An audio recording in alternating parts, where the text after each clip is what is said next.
Hello, welcome back everyone. This is day two, still trying to set the foundation for the pillars of financial freedom. Today we will talk about responsibility. That's not the only time we'll be talking about responsibility, but it's still trying to just lay the foundation for some basic principles that are important before we really get into the meat of financial freedom. Responsibility is not a hot topic these days. Everyone wants responsibility, but nobody wants freedom. And vice versa, everybody wants the freedom to do this, freedom to do that, but nobody really wants the responsibility that comes along with freedom. And if you're gonna be financially free, you have to assume responsibility for your finances. As simple as that. Now, financial freedom is not freedom from responsibility for your finances, but the freedom from not having the ability to use it as you need to. You're in greater chains if you can't control how you spend your money than you are if you have no money. If you're starting at the bottom, or really anywhere for that matter, you should be aware of where and how every cent is being spent. If you can be responsible for $100, you can be responsible for $1,000,000. The key to that is caring and not becoming complacent regardless of how much you have. Not to be mistaken for greed, but it is the awareness of where that money is going. So when you say, I say be responsible regardless of how much money, whether it's $10 or $1,000,000, doesn't mean you're Scrooge McDuck and every single penny is precious. Yes, every single penny is precious, but it's not necessarily how it's being spent, but more so how you record it and how it is accounted for. For instance, it's not that you're responsible. You allot money for donations and charitable giving instead of just giving haphazardly. There's nothing wrong with that, but you at least note where that money is and how much and when and where that money went to, or even budget. Even better, I'll speak on budgeting later on, but it's more so just awareness. If you can't control, or at least in the beginning note where that money is going, you're gonna have a hard time just getting on the road to financial freedom. And I know it's not an overnight process. It takes, for some individuals, like they naturally have that drive, and kind of business oriented, very accountable, very responsible. But for a lot of people, it's not. It's something you have to learn. And people think, oh, well, it's only $10. What's it matter now? Like when I have 1,000 or 10,000, I'll start penny pinching. But no, that's not the way it works. It's quite the opposite, actually. You have to have the same mentality. You would handle $100 as you would $1,000. The amount doesn't change. Core fundamentals of saving, are the same fundamentals to financial freedom that you use regardless of the amount. That's important to understand. You have to be able to handle small amounts the same way you have large amounts, because you don't change, the amount does. And don't let little things go. It is so easy these days. If you're just going you're just going around town shopping or whatever. You want a Coke from the store. As simple as that. Okay, it's $2 and change. Or you want a candy bar, another $3. So part of that is something you have to be willing to be responsible for. Now again, if you're the kind of person who's inclined to impulse buying, which again that's what it's marketed to do, the best thing to do is go ahead and allot money aside for that ahead of time, so you can have a little impulse buy pocket, or if you like to shop online, have money set aside in your monthly budget for that. It shouldn't be,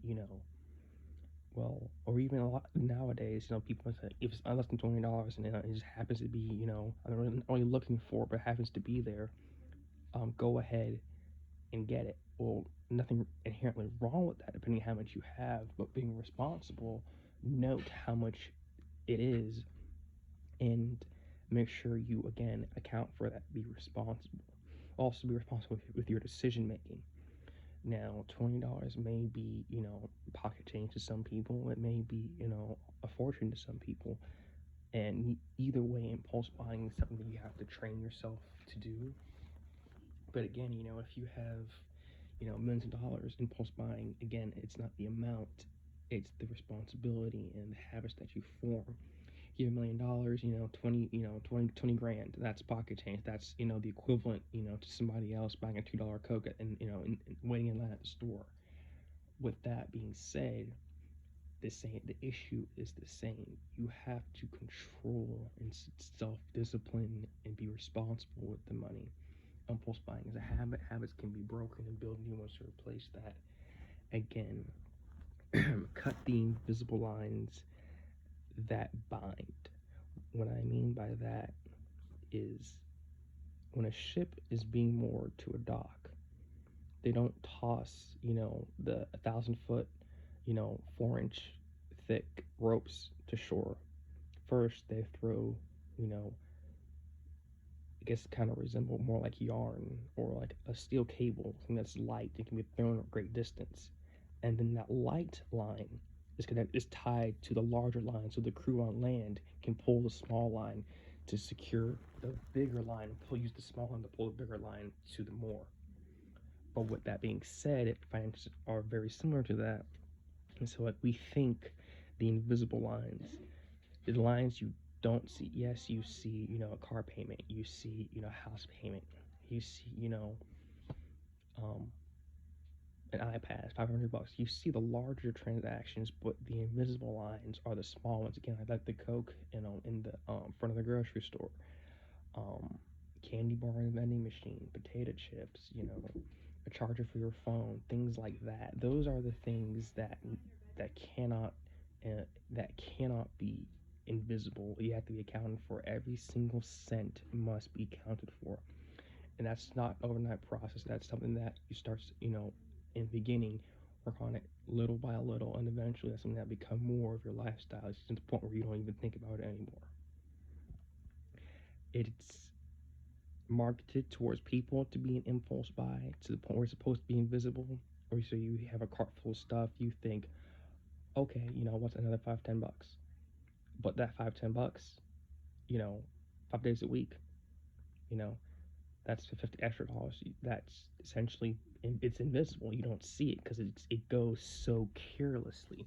But it's the little things that end up adding up the most. Because you are, naturally you account for the big stuff.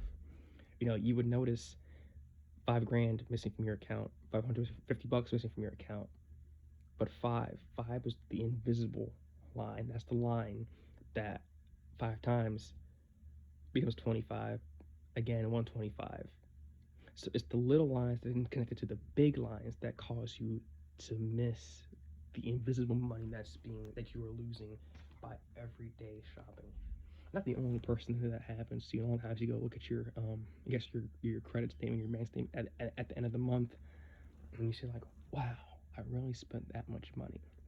Or you see how much money you got in and you see how much money you spent, and there's a little bit of discrepancy there, not to the bank but to you. It's like, how did I spend that much money?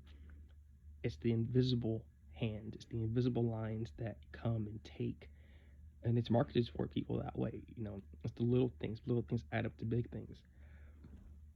So I think responsibility covers many aspects, but that is definitely it's the little things that get you. So we all see the big things coming. It's what you don't expect to buy is what really traps people. Again, responsibility. That is, I cannot stress enough how important that is.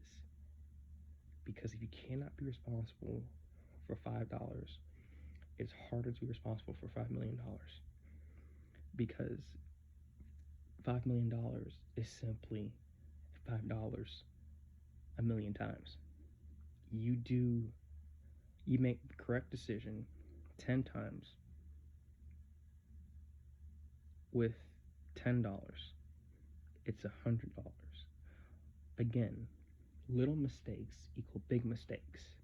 But on the converse of that, good decisions equal great decisions. It's about building habits, and responsibility is a crucial tenet to building good habits. If you can't lay the brick of responsibility, next to the brick of personal attitude and the brick of discipline and all the other bricks that are important to the foundation of financial freedom, it's going to be something that's impossible to attain. If you're building a brick wall, you cannot start building at the top of the wall. It's just going to fall to the ground. You have to build the wall from the ground up, and that is why responsibility is so crucial. It's one of the cornerstones to financial freedom. You have to start at the bottom because the bricks at the bottom support the bricks at the top. You cannot wait until you have $88,000, in your free flowing, everyday expense fund to begin practicing responsibility. I doubt if you're responsible, you'll make it having $88,000 in an everyday expense fund. So responsibility starts at the beginning. It starts at the beginning, at the bottom. It is integral to everything else that we've been talking about on the channel. Don't forget to like, comment, and subscribe. Link the bell for notifications. And see you guys next time.